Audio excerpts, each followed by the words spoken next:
જય શ્રી રામ. હર હર મહાદેવ. મોટો માણસ એટલો મોટો નથી અને નાનો માણસ એટલો નાનો નથી. એ બધા સમયની રમત છે. શાસ્ત્રોમાં સમયને મહાકાલ કહેવામાં આવે છે. ભગવાન સમય બરોબર હોય, પૈસા હોય, ગાડી હોય, સુંદરતા હોય અને ભગવાનની કૃપા હોય તો મનુષ્ય તાકતવર લાગે, મોટો માણસ લાગે. એ માણસ સમય ખરાબ થઈ જાવે તો મૂર્ખ લાગે. મૂર્ખ માણસ હોય અને પૈસા હોય, સમય સારું હોય અને ભગવાનનું કૃપા હોય તો એ મનુષ્ય મહાન બની જાય, મોટો બની જાય. અને સમય ખરાબ હોય, ભલે તમે બુદ્ધિશાળી હોય, એજ્યુકેટેડ હોય, ભણેલા હોય, પવિત્ર જીવન જીવો, સમય ખરાબ હોય ને તો તમે મૂર્ખ ગણાવો. એવા શાસ્ત્રોમાં દાખલા છે અને તમે રોજ જુઓ છાપામાં.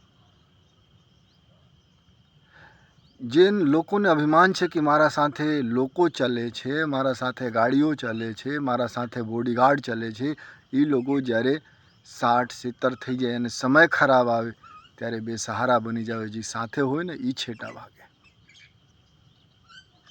આથી જેટલા દિવસ તમે મોટો માણસ છો, ભજન કરી લો, ભક્તિ કરી લો, પરોપકાર કરી લો, પુણ્યનું પોટલો ભેગો કરી લો, એ સાથે આવવાનું છે.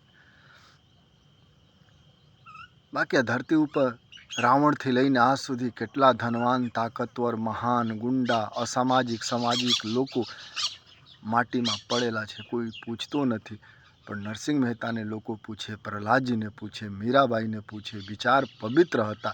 વિચાર પવિત્ર, ભલે કોઈને ન આપો, રૂપિયા ન આપો, કોઈને રોટલા ન આપો, વિચાર પવિત્ર રાખો, ઈર્ષ્યા ન રાખો, નડો નહીં તો દુનિયા લોકો યાદ કરે. કુટુંબ ભલે યાદ ન કરે, દુનિયા યાદ કરે. તમે કોઈ અધિકારી બની જાઓ તો આજુબાજુવાળા ઈર્ષ્યા કરે, પણ પવિત્ર વિચાર હોય તો દુનિયા યાદ કરે, દુનિયા સેલ્યુટ કરે. પવિત્ર વિચાર રાખો. કુટુંબ ન યાદ કરે, પડોશી યાદ ન કરે, ભાઈ યાદ ન કરે. રવિન્દ્રનાથ ટેગોર મહાન કલાકાર, પડોશી નફરત કરતા હતા, દુનિયા એને યાદ કરે, નોબેલ પુરસ્કાર આપેલા હતા.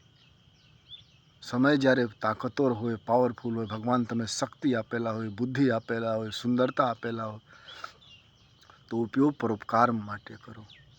સર્વે ભવંતુ સુખિનઃ, સર્વે સંતુ નિરામયા. તમારા કારણે કોઈ જગતમાં દુઃખી ન રહે.